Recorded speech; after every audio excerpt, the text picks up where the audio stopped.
బోధన్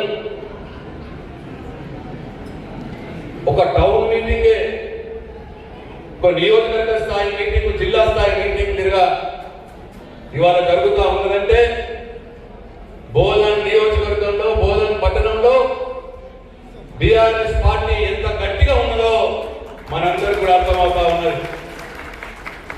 इस जलसे में शामिल हुए मेरा मुसलमान भाई बहनों को भी मेरा आदाब सलाम। నేను గత కొన్ని రోజుల నుండి నిజామాబాద్ జిల్లాలో ఈ మున్సిపాలిటీ ఎన్నికల సందర్భంగా అన్ని మున్సిపాలిటీలకు తిరుగుతూ ఉన్నాం. మన నిజామాబాద్ పట్టణానికి పోయినాం, భీమ్గల్కి పోయినాం, ఎల్లారెడ్డికి పోయినాం. ఎక్కడ చూసినా బీఆర్ఎస్ పార్టీ హవా కొనసాగుతున్నది అని చెప్పి మీ అందరికీ నేను మనం వేస్తా ఉన్నా. ఎక్కడ చూసినా ఇదే ఉత్సాహం, ఎక్కడ చూసినా ముఖ్యమంత్రి రేవంత్ రెడ్డిని, కాంగ్రెస్ పార్టీని తిట్టనోరు లేదు. మళ్ళా బీఆర్ఎస్ పార్టీ రావాలా, మళ్ళా కేసీఆర్ రావాలి, మళ్ళా బీఆర్ఎస్ పార్టీ నిలబడ్డటువంటి కౌన్సిలర్లు గెలవాలి, మున్సిపల్ చైర్మన్లు గెలవాలి అన్న ఆలోచన ప్రతి దగ్గర కూడా కనిపిస్తా ఉన్నది అని చెప్పి మీ అందరినీ మనం చేస్తా ఉన్నా.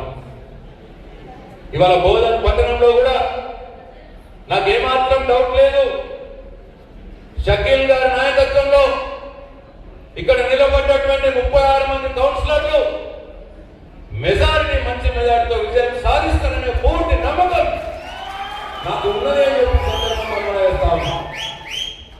బోధన్ మున్సిపాలిటీ మీద 3వసారి గులాబీ జెండా ఎగరడం ఖాయమని మీ అందరిని చూస్తే నాకు అర్థమవుతుందని చెప్పి మనం వేస్తా ఉన్నా. హ్యాట్రిక్ విజయం తీసుకోవాలి, దాంట్లో ఏమాత్రం అనుమానం లేదు అని చెప్పి మీ అందరిని నేను మనం వేస్తా ఉన్నా. ఇవాళ ఏం జరుగుతున్నది? షకీల్ గారు 10 సంవత్సరాలు మీ అందరి దయతో, మీ అభిమానంతో ఎమ్మెల్యేగా గెలిచినాక బోధన్ నియోజకవర్గాన్ని, బోధన్ పట్టణాన్ని ఎంత డెవలప్ చేసిందో మీ అందరి కళ్ళతోనే చూసి, అందుకే మొన్న కాంగ్రెస్ దారుణంగా షకీల్ గారు చాలా తక్కువ ఓట్లతో ఓడిపోయినాడు. గెలిచిన ఆయన గెలిపే కాదు, షకీలే గెలుపు వాస్తవంగా. ఆయన గెలిచి కొద్ది తేడాతో ఓడిపోయినాడు. ఎందుకంటే ఆయన పనులంతా చేసినాడు. కేసీఆర్ గారు అన్ని వర్గాల ప్రజల్ని కడుపులో పెట్టుకొని సాగుతున్నాడు. మైనారిటీ వర్గాల్ని, రైతుల్ని, మహిళల్ని అందరిని కూడా కడుపులో పెట్టుకొని, అన్ని కులపుత్ర వారిని కూడా కడుపులో పెట్టుకొని సాగుతున్నాడు. షకీల్ గారు కూడా కేటీఆర్ గారిని రిక్వెస్ట్ చేసి ఈ బోధన్ మున్సిపాలిటీ అభివృద్ధికి 100 కోట్ల రూపాయల నిధులు తెచ్చిన ఘనత షకీల్ గారికి ఉందని చెప్పి మనం చేస్తాం. 100 కోట్లలో దాదాపు 60 కోట్ల రూపాయల పనులు, సీసీ రోడ్లు కావచ్చు, డ్రైనేజీలు కావచ్చు, సెంటర్ లైటింగ్ కావచ్చు, ఇవన్నీ కూడా జరిగిన సంగతి మీ కళ్ళ ముందటే ఉన్నది. మిగతా 40 కోట్ల రూపాయల పని మంజూరు అయినవి కూడా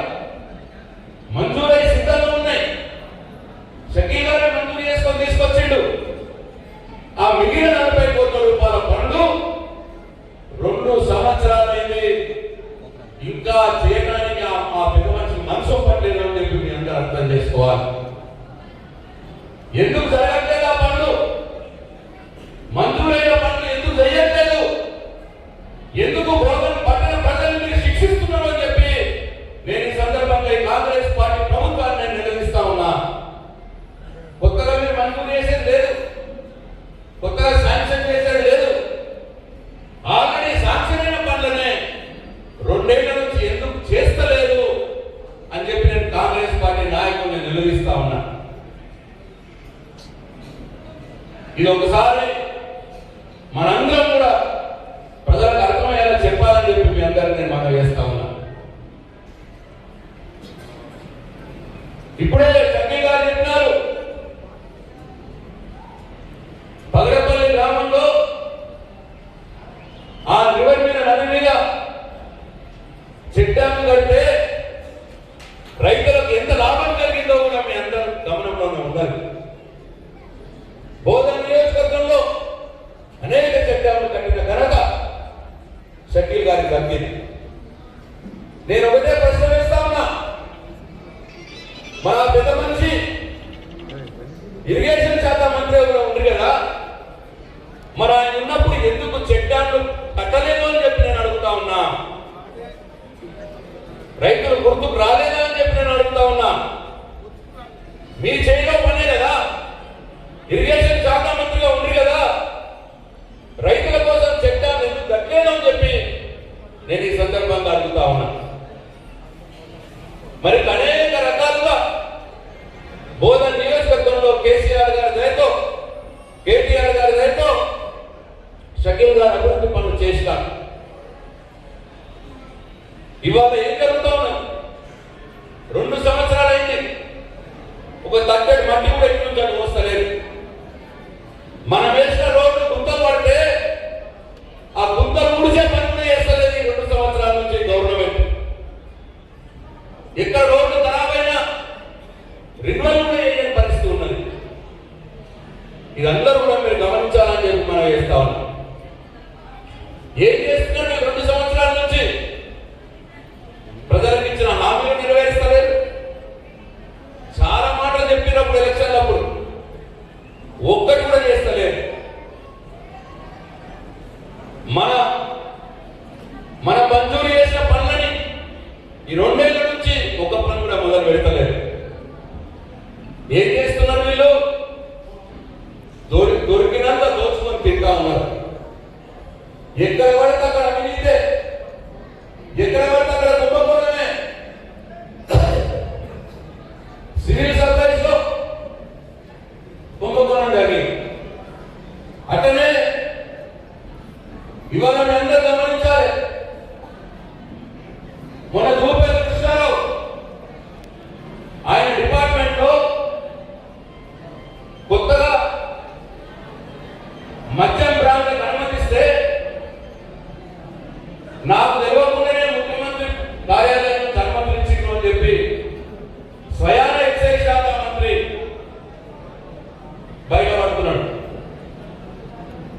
అంటే దోచుకోవడంతో మంత్రికి వాటా పోలేదు, డైరెక్ట్ ముఖ్యమంత్రి కార్యాలయమే ఆ వ్యవహారం నడిపించుకున్నది అని చెప్పి మంత్రి చెప్తా ఉన్నాడు. మేడారం జాతరలో 300 కోట్ల రూపాయల పనులలో నాకంటే నాకు అని చెప్పి 2 మంత్రులు టెండర్ల విషయంలో కొట్టుకున్న సంగతి కూడా మనం పేపర్లలో చూస్తాం. మొన్నటికి మొన్న అనేక రకాలుగా నిన్న కుంభకోణం బయటపడ్డారు.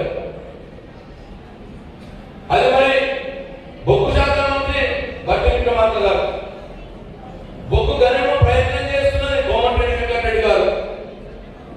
మరి ఇద్దరు కాకుండా వేరే వాళ్ళకి ఇప్పించాలని చెప్పి రేవంత్ రెడ్డి గారు ప్రయత్నం. ఆ ముగ్గురు మధ్యలో ఇవాళ ఆంధ్రజ్యోతి పేపర్ రాసిన నిన్న ఈ బొగ్గు కుంభకోణంలో ఎవరి వాటా ఎంతనో తెలుసుకోలేక ఒకరినొకరు తిట్టుకునే పరిస్థితి వచ్చింది. అంటే దోచుకోవడంలో ఈ మంత్రులు వాటాలు లేదగా, ఎవరికి ఎంతనో లేదగా, పంచాయతీ లేదగా, ఇవాళ రోజు ఒకరినొకరు మంత్రులు తిట్టుకునే పరిస్థితి ఇవాళ తెలంగాణ రాష్ట్రంలో ఉందని అని చెప్పి నేను మనం చేస్తా ఉన్నాను. ముఖ్యమంత్రి స్థాయి నుంచి కింద కాంగ్రెస్ పార్టీ చిన్న కార్యకర్త స్థాయి మటుకు అవినీతిని దోచుకోవడం తప్పిస్తే ఈ 2 ఏళ్లలో ప్రజలకు ఒరిగింది ఏమీ లేదు అని చెప్పి మీ అందరికీ నేను మనం చేస్తా ఉన్నా. ఇవాళ ముఖ్యమంత్రి మాట్లాడుతూ ఉన్నాడు, టిఆర్ఎస్ పార్టీ జెండా దిమ్మలు కూలగొట్టాలట. ముఖ్యమంత్రి Revanth Reddy governor TRS party జెండా దిమ్మను ముట్టుకోవాలంటే కూడా నీ తాత జేడీ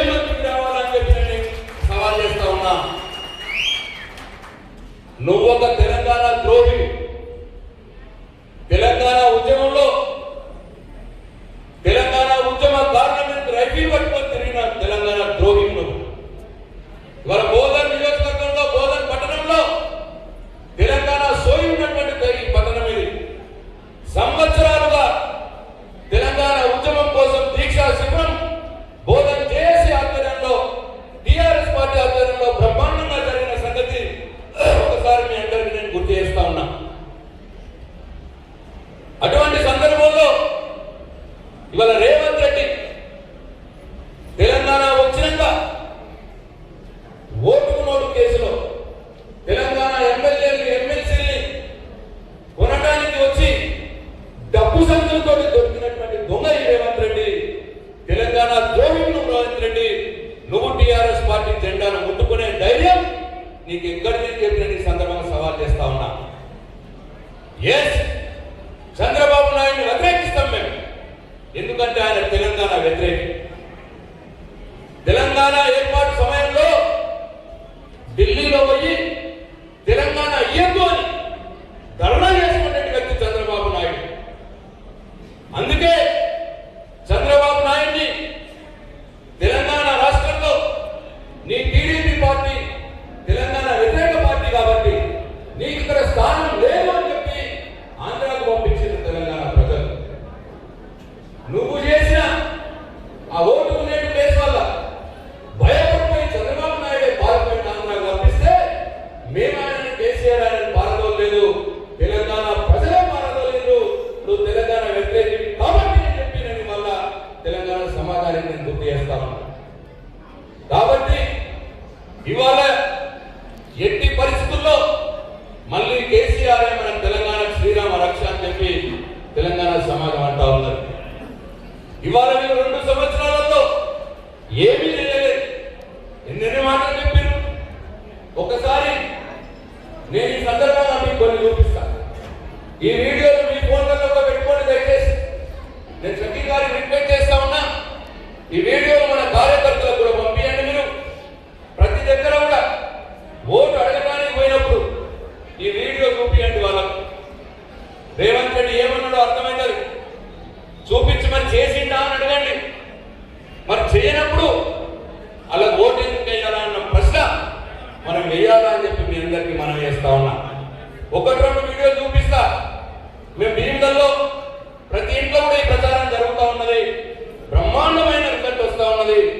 కాబట్టి ఇక్కడ ఉన్న కార్యకర్తలందరికీ మనం వేస్తా ఉన్నా, మంచిగా ఉండి ప్రతి ఇంట్లో కూర్చోండి, వాళ్ళతో మాట్లాడండి. సపోజ్ అక్కడ మహిళ ఉంటే ఈ 2500 ఇస్తానని కదా రేవంత్ రెడ్డి ఇచ్చిందా అని చెప్పి అడగండి. ఆయన అన్న మాటని ఇగో ఈ వీడియో చూపించండి వాళ్ళకి.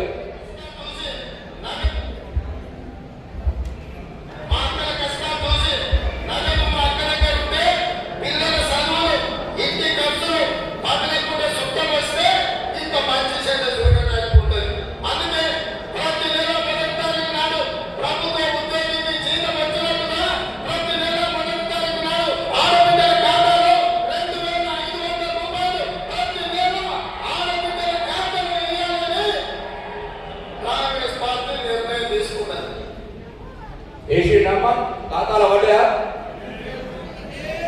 ఇగో ఇది ఈ వీడియో ప్రతి ఇంట్లో మీరు చూపించి అడుగుంది పడ్డాయా అమ్మా అని. పెన్షన్ రాని ప్రతి మహిళ 2500 ఇస్తా అన్నాడు. ఒకవేళ ఇప్పటికే ఇచ్చి ఉంటే అన్నమాట ప్రకారం ఈ 2 సంవత్సరాలలో 60,000 రూపాయలు వచ్చేది మన అక్కా చెల్లెలకు. అంటే 60,000 రూపాయల బాధ్యత ఇవాళ రేవంత్ రెడ్డి. కాంగ్రెస్ పార్టీ ఓటడానికి వస్తే ఈ అక్క ఈ 60,000 రూపాయలు పెట్టి ఓటడు అని చెప్పి కాంగ్రెస్ పార్టీ నాయకులు నిలదీయాలా అని చెప్పి మీరు వాళ్ళకి అర్థం చేయాల్సిన అవసరం ఉన్నది. అట్లనే పెన్షన్ విషయం ఏమన్నాడు పెన్షన్ అయినా ఒక్కసారి చూడు.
పార్టీని గెలిపిస్తామని చెప్పి బీదర్లో ప్రతి ఇంట్లో కూడా అంటా ఉన్నారు.